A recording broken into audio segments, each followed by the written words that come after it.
She started out as a model with the Ford agency. She was tremendously successful. Within about a year, she had her first magazine cover, and that was followed by about 299 more. She became one of the highest paid models in the world, but got a little bored, so she turned to acting. Some of her credits include The Island of Dr. Moreau, Centennial, Masada, I, the Jury, Lone Wolf McQuade, and Never Say Never Again. She's a very talented and beautiful woman. Please welcome Miss Barbara Carrera.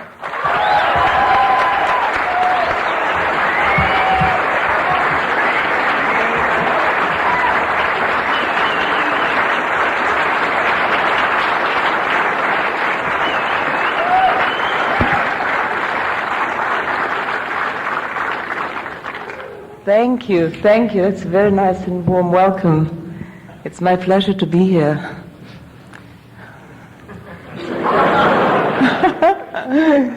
Okay, did you enjoy the film? Great.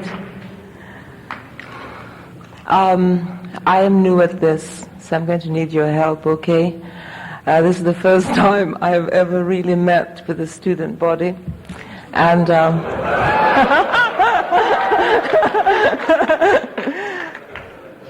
well, I would like for you to feel free to ask me whatever you'd like. Is there any questions? Whatever, if you have some questions. The microphones are on the side of the ballroom. Would you please step to the side and ask any questions you have? Testing. Barbara? Okay, then I'm going to ask you a question. I have one for you, Barbara. Okay. Right here. You know, to your left. To the left. Okay, Barbara. Okay. Yes. Okay. You know, I saw you take an interview about 3 weeks ago with a fellow by the name of Keith, and I was very much impressed with your sincerity. And I never thought I would have this opportunity to ask you directly this particular question. Oh, dear. Oh, I suppose I better prepare myself. I really love real people, and the answers that you gave to some of the questions really touched me. And I would like to ask you, would you comment on your deep sincerity of your inner soul?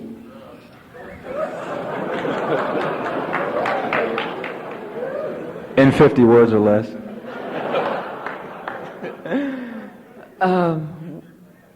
God, can you rephrase the question, please? You're such a real person, and you're so sincere. And I'm just curious to know what motivates your sincerity so deeply. I suppose it's just what I feel.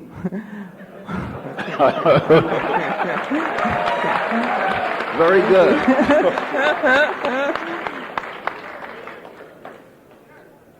I like that answer. Thank you very much. Ms. Carrera, I have a question. To your right now. To my right. To this mic. Okay, there. Sean Connery has said that he feels he's too old for the part, and he'd like to see someone that's about 35 to play that part of James Bond. You got to experience him a little more up close and personal than we have. What's your assessment on his mental and physical capabilities? Oh, yeah, let's see. Well, he seemed to me quite capable at all times. So I suppose it's just a matter of his own opinion that he's too old. You know, I think one is as old as they feel or they think. Would you enjoy playing beside him again? Would I enjoy playing opposite him again? Yeah. Yes, because, you know, he's a very good actor. Yeah. Thank you. You're welcome. Hello, and my name is Kevin. I'm over here on your left. Okay, now I've got the system. I see. Okay. Okay, I have a personal question to ask you first, before I get to the other side of the question. Are you ready? Okay. I was in Cozumel, Mexico, about 3 summers ago. and I met someone who looked just like you. And she gave me the wrong phone number, and I couldn't figure it out. And was it you?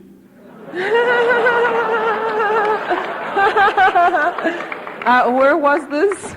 Cozumel, Where? on the Yucatan Peninsula. On the Yucatan Peninsula. Well, I think you were right in the first place. It was someone who looked like me. It's the same voice and everything. Okay, but Yeah.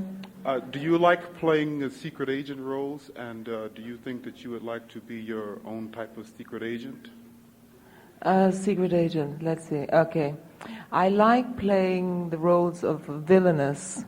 And the reason is because it's much more challenging, let's say, than playing a nice girl, very sweet. You know, you have to stretch more when you play villainous. And so to the act, it's infinitely more interesting.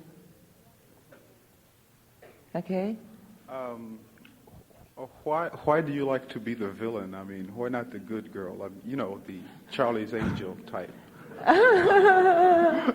Well, like I just explained, it's what was the word I used? Infinitely more interesting. Is there more power? Well, it's you see, if you play a villainess, for instance, you don't really play a bad person because the audience know already that you're bad. For instance, I give you just a for instance, okay?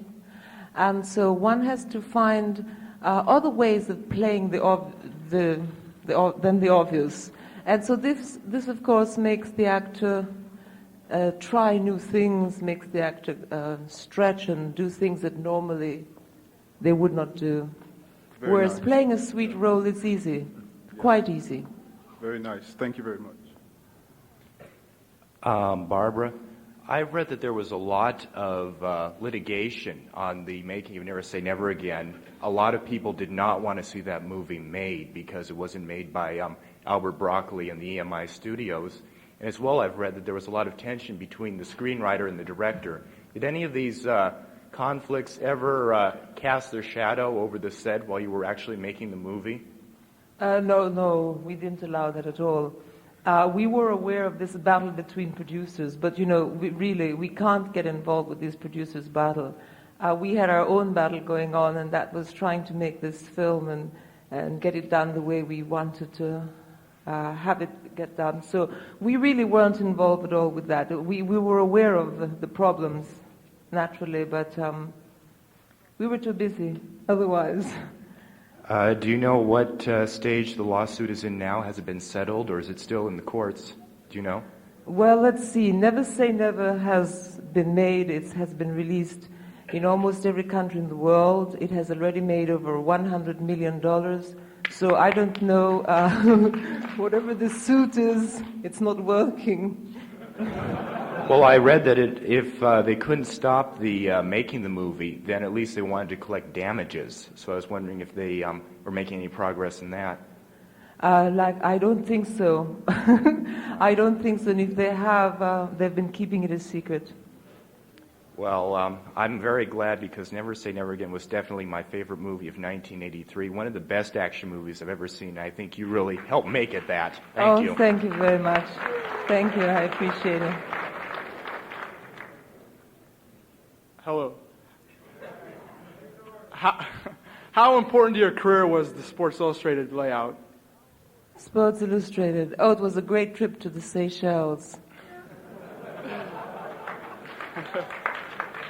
No, really, that was the reason.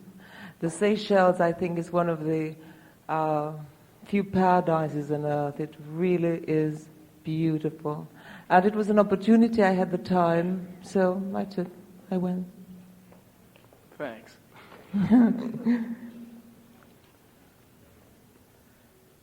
Barbara, I was wondering whether you had the opportunity to tailor the role at all when you originally saw the script, whether you were able to mold it to something you wanted to make Fatima blush rather than what you originally saw in the script. The first time I read a script on this film, Never Say Never Again, I had already committed myself to do this film on the recommendations of Irving Kershner, whom I have great respect for. And so the first time I saw the script, I was on my way to London to meet with the costume designer.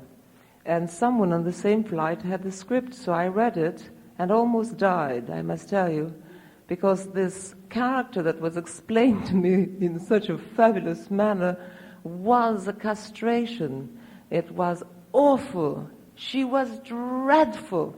And I was convinced by the time we landed in London that I was not going to be playing this character.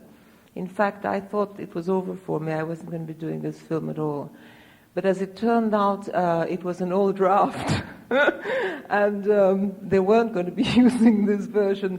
And when I got to London, I was informed that writers were there and that I'd have an opportunity to work with them. So Fatima really developed from day to day. She was not, as we saw her on screen, she was not in the script. She was a team effort, if I can put it that way. The scenes, for instance, with the snake was not in the script, but as we got to know Fatima better and better, we realized that what a perfect pet a boa constrictor would be for her. And I went along with it, you know, and that's how things happened with her. She was a bit of a magic for me, personally. Yeah. I wanted to ask you, you have a very nice accent. Where are you from originally? I'm sorry, what is that? What nationality are you? Where are you from? Oh, I was born in Nicaragua. That's a Latin American country that's having all those problems right now. I am of, my mother is Latin, of course. My father is American, and other things. And I came to this country when I was 10, the first time I came to school. Does that answer your question? Yeah, thank you very much. Barbara, are you got any good sexy movies coming up? Definitely. Any sexy movies coming up? Oh, yeah. Yes. Can you tell us what they are? Well, I'm preparing a film right now with two of my favorite actors in this world, two of my idols, as a matter of fact, which is Richard Burton and Sir Laurence Olivier, and a wonderful actor who was in The Right Stuff. I don't know if you've seen Scott Glenn, his name, and myself, and it's called Wild Geese 2. Wild Geese? Yes, I see. You know? Thank you. Barbara? Yes. There's been a lot of talk lately about the characters of the women in the Bond films. They seem to be one-dimensional, really flat, I guess. Would you have anything to say about that? Could it change? Could it be better? Yes, indeed. How much time do we have? No, you're right.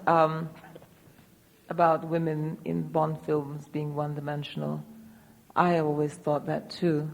And it was amusing, one or two of these films, but for a woman, you know, it got rather boring to see how women were so easily disposed of. I mean, there were a dime a dozen. One were more beautiful than the other, and they just sort of smiled their way through and walked right into oblivion. So it was not my desire, really, to do a Bond film. And it was not until, of course, this character came along that I saw a great opportunity to sort of change this image for the women in Bond films and create a more 80s female. Don't you think?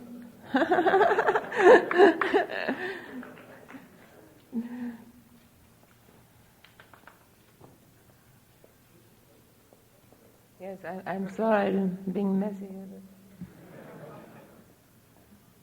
Okay. I have another question for you, Barbara. All right. You're such a wonderful performer. What do you do to keep yourself young and healthy in order to accomplish those goals you're doing? What's your routine for physical fitness? I try to stay as happy as I can. and just very active, you know, activity. I think one must always have goals, whether it be a week goal or a month's goal or whatever, but always to have a goal, you know, I also have a reason to keep running. Do you know how to play tennis? No. Free tennis lessons. Thank you.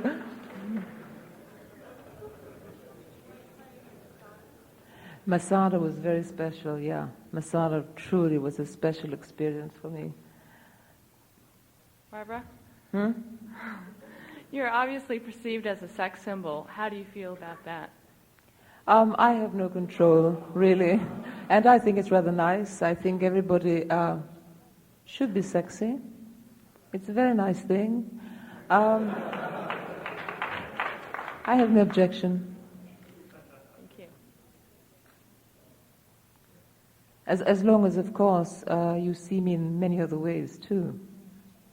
Hmm?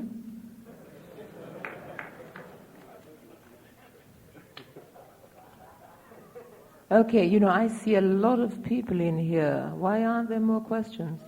I've got some. Here. I really liked your red bathing suit in the water ski scenes, and I was just going to ask you a few questions about the water skiing. Did you have a double doing that, or do you really water ski? Well, there's that ramp.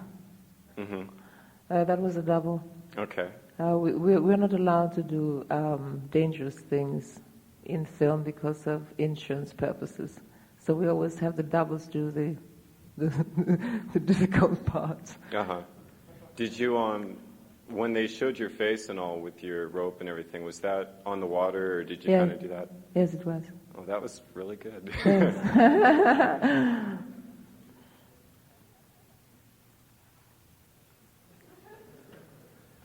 Hello. I'm on your right. I was reading something in the Bruin today, something about your past. I'm sorry, can you speak up, please? I was reading the Bruin, and it was talking about your past, and I wanted to know, what do you think are the most important things that college students should be aware of when dealing with the real world? Themselves and their effect, and how it affects you, your life, and your environment. I mean, it's like a big step for a lot of people to leave UCLA, you know, because there's obviously a lot of security here, both emotional and political, so to say. I mean, in the real world might be a little different. You seem to be a world traveler, and what advice would you give us when going out there and trying to be number one, as you have obviously attained that position? Well, I would say that first of all, know what it is you want to attain, and once you do know that, just go after it and don't give up.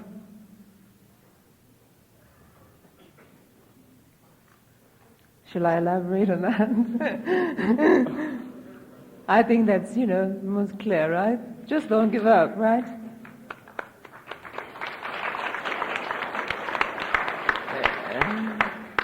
Ms. Carrera, I really enjoy your acting, and I notice that you have a really broad range in your parts, from Fatima to Clay Basket in Centennial, and I was wondering, did you ever take any acting lessons, or did it just all come natural?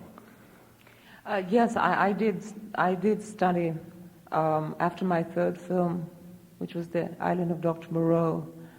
And but I must tell you that my teacher was actually the experience itself. That's where I really learned everything from just working. And what school taught me was to trust what I felt already, you know. Okay, thank you. Ms. Carrera, I understand you designed some of the clothes in the film, and I thought they were really fabulous. I was wondering how you became interested in designing. Well, most of my life I spent as a fashion model, so that was the experience I had in that area. And would never say never again. I had a wonderful costume designer by the name of Charles Node to work with. I was told that I had liberty in choosing Fatima's looks. and I certainly had definite ideas in how I wanted her to look. So Charles and myself got together and piece by piece put Fatima's wardrobe together. So it was a team effort. Thank you. Ms. Carrera, over here. Hi. I saw you just recently on television in a film called Sins from the Past. I'd like to forget it, huh? Really? Heirs of the past, I call it. Well, I was just curious what you felt about the role, how you felt about the person in the role that you played.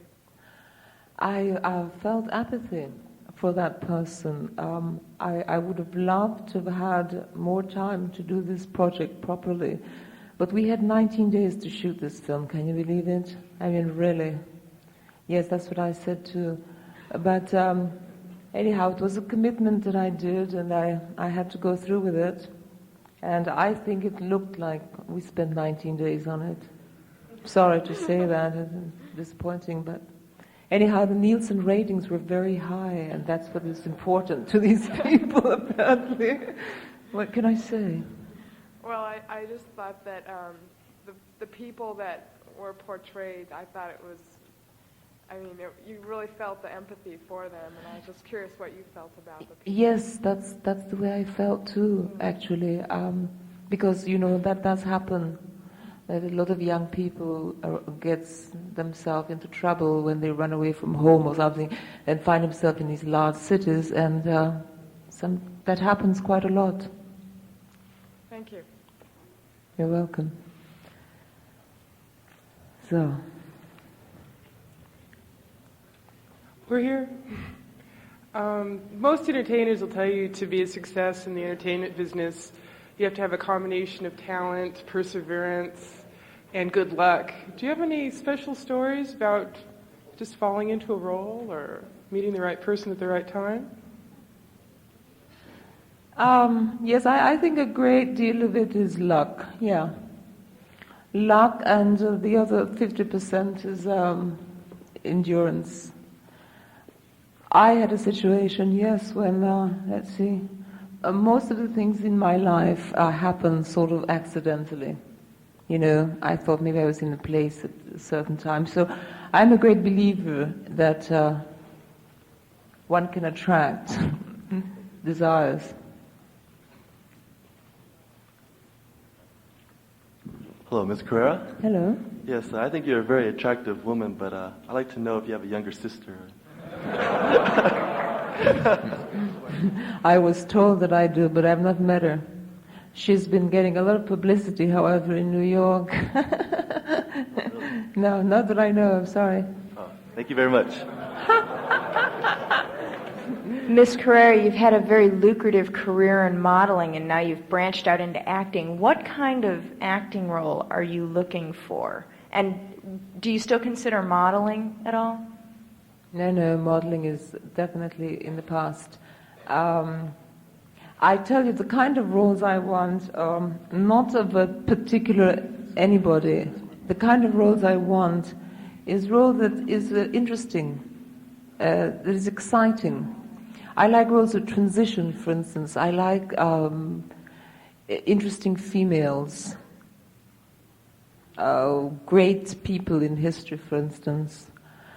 Women who go through a tremendous transition in life. Let's say either they start out at the bottom and go to the top, or vice versa, and the struggle in between. I like roles that presents a challenge.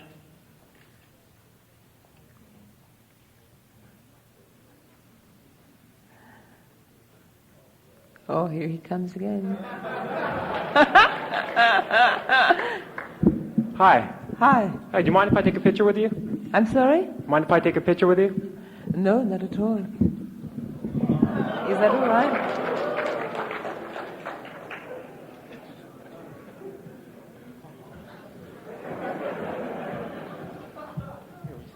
Yes?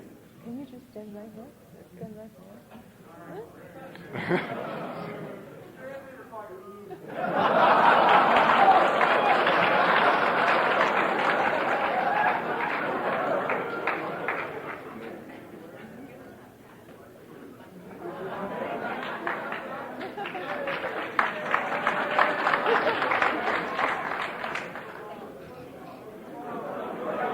Wait till the signal.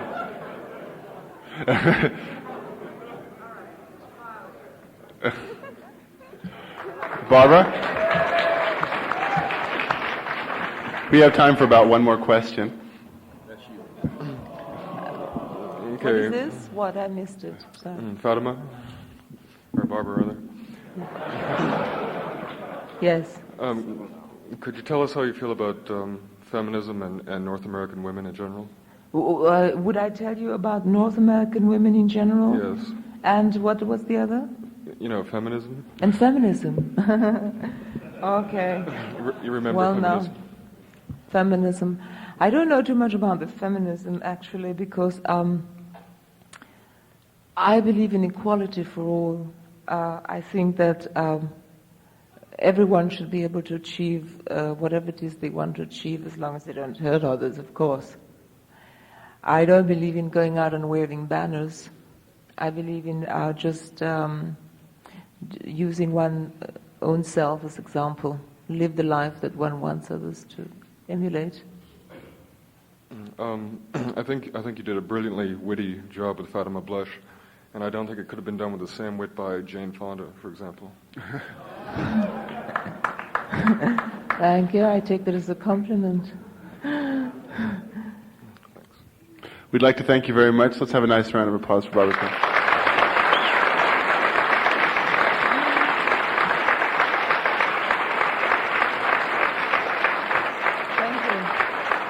Thank you very much.